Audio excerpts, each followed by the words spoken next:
Goalkeeper rummy হামাদি প্রথম ম্যাচের বড় পরীক্ষায় পড়েননি, দ্বিতীয় ম্যাচে এখনো পর্যন্ত অবসর সময় কাটাচ্ছেন জামাল ভুঁইয়া। এবার তার পরীক্ষাটা নেওয়ার অপেক্ষায়। জামালের ক্রিকেট একটা বাইরে গিয়ে সেটা যায়নি, তবে বাংলাদেশের দর্শক সমর্থকদের সেকেন্ড রাউন্ডের ম্যাচেই জামাল ভুঁইয়ার ক্রিকেট থেকেই তো গোল এসেছিল, সাদুদ্দিন যে গোলটা করেছিলেন ইন্ডিয়ার এগেনস্টে ম্যাচে।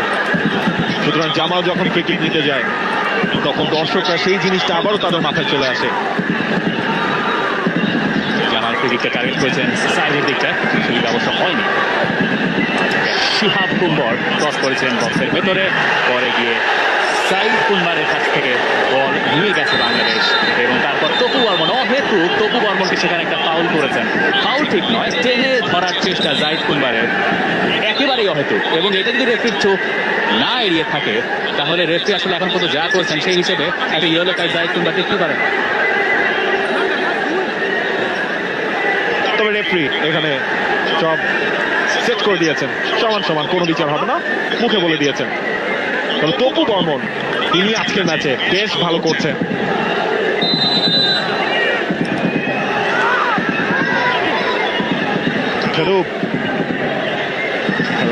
মনে হচ্ছে প্যালেস্টাইন অন্তত এই অ্যাটেম্পটায় কিছুটা যেন তারা বলা মুশকিল, কারণ বাংলাদেশ যখনই আত্মবিশ্বাসী ফুটবল খেলে তখন কখনো কখনো আবার হিতে বিপরীত হয়।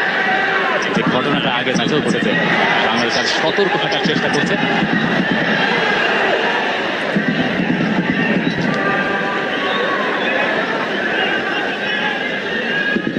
সোহেল রানা তার কাছ থেকে বলটা গেছে কাস্টাইনের বাইরে, শেষ কাজটা প্যালেস্টাইনের।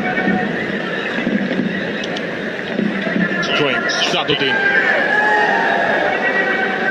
আচ্ছা এই জায়গায় দেখেন তার টার্গেট করেছেন ফাহিমকে, ফাহিমের সামনেই দাঁড়ানো ছিল খারুক, মানে সুইং করলে খারুক দাঁড়িয়ে থেকেই সেটা ক্লিয়ার করবে। Very natural. ফারুক এবং একই সঙ্গে রাশিদ, এই দুজনকে বাংলাদেশ কোনোভাবেই টপকে দেওয়ার কোনো মন্ত্র খুঁজে পাচ্ছে না। মানে আপনি উপর দিয়ে তাদের টপকাতে পারবেন না, টপকাতে হবে আপনার মাটি দিয়েও, মানে গ্রাউন্ডে আপনার বিট করে যেতে হবে স্পিড। একটা ভুল পাস তপু বর্মন যেটা দিয়েছেন, এবং সেখান থেকে আক্রমণে প্যালেস্টাইন, পরে ওদাই দাবাসের শট মিতুল মার্মা সেভ করেছেন।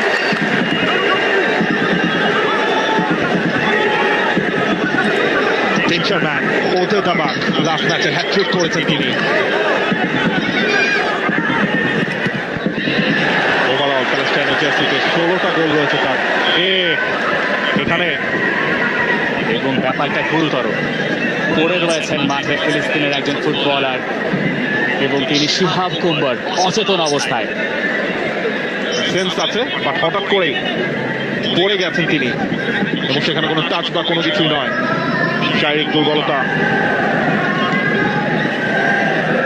খবর ভালো যে তার সেখানে চেতনা আছে, বলটা লেগেছে মাথায়, এবং যে ঘটনা আসলে প্রায় সময় ঘটে দেখায় দেয় মাথায় লাগলে হেড ইঞ্জুরিকে ফুটবলে এখন যথেষ্ট প্রায়োরিটি দেওয়া হয়, এবং এরপরে আসলে কনকাশন সেই ব্যাপারটাও চলে আসে। সেই অবস্থায় তিনি খেলতে পারবেন কিনা সেটা নিয়েও সংশয় থাকার কথা।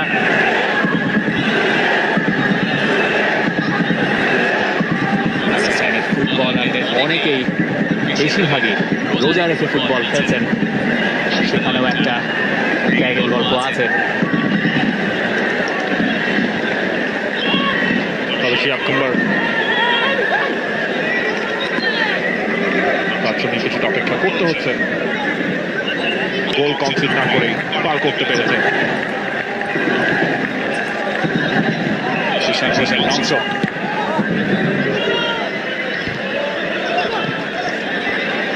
ফুলব্যাক থেকে অন্য ফুলব্যাক ভেবে বল আদান করান, বল মাটিতে নেমে এলো ঠিকই, থ্রোইনের বিনিময়ে, এবং থ্রোইনটা কনসিড করেছে প্যালেস্টাইন।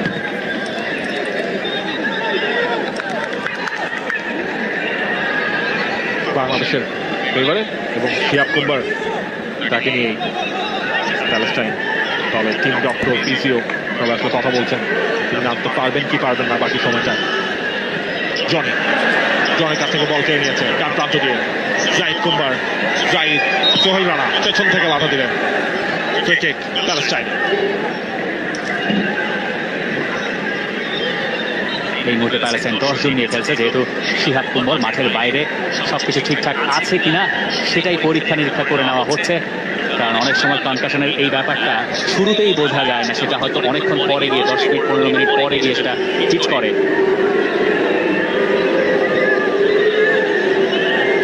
ফেমাসলি জার্মানির এক ফুটবলার, বিশ্বকাপ উইনার, যিনি আর্জেন্টিনার সঙ্গে ওয়ার্ল্ড কাপ ফাইনালে মাথায় আঘাত পেয়েছিলেন এবং পরে তিনি সেকেন্ড হাফে খেলেছিলেন, কিন্তু তিনি কিভাবে খেলেছিলেন সেটা তিনি আর পরে মনে করতে পারেন। শিহাব কুমার তিনি মাঠে নেমেছেন।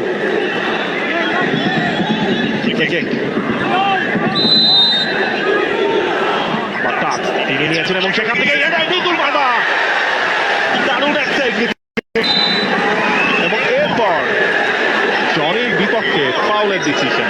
তবে তার আগে মিতুল মার্মার দারুণ রিফ্লেক্সে সম্ভবত এই ম্যাচের সেরা সুযোগ ছিল সেটি মুসাব আল বাক্তাদের ফ্রি কিক, এবং কুম্বার হেডটা নিয়েছিলেন। পজিশনিং ঠিক ছিল মিতুল মার্মার, তিনি ওই দিকটাতেই যাচ্ছিলেন যে দিকটাতে বল যাচ্ছিল এবং ভালো সেভ করেছেন, সচেতন ছিলেন সেখানে। ম্যাচের সেরা সুযোগ প্যালেস্টাইনের এবং ম্যাচের সেরা সেভ সেটা মিতুল মার্মা। আরো একটা ফ্রি কিক, আরো একটা সেট পিস প্যালেস্টাইন তারা আদায় করে নিয়েছে। রশিদ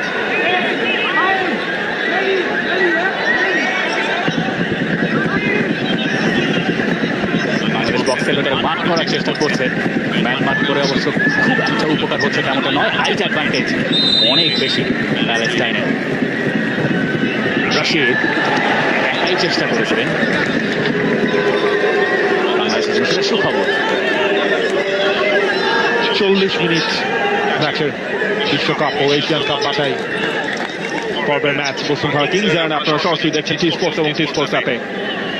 টি স্পোর্টস অ্যাপে এই ম্যাচে যতজন সাবস্ক্রাইব করবেন, এই দুটা ম্যাচ প্যালেস্টাইনের এগেইনস্টে যতজন সাবস্ক্রাইব করেছেন সেই অর্থটুকু চলে যাবে প্যালেস্টাইনের বিগত মানুষের কাছে। একটা ভুল পাস, সেখান থেকে ভালো একটা সুযোগ ওদের দাবাগ, শেষ পর্যন্ত সেই জায়গায় এখনো তার কন্ট্রোলে।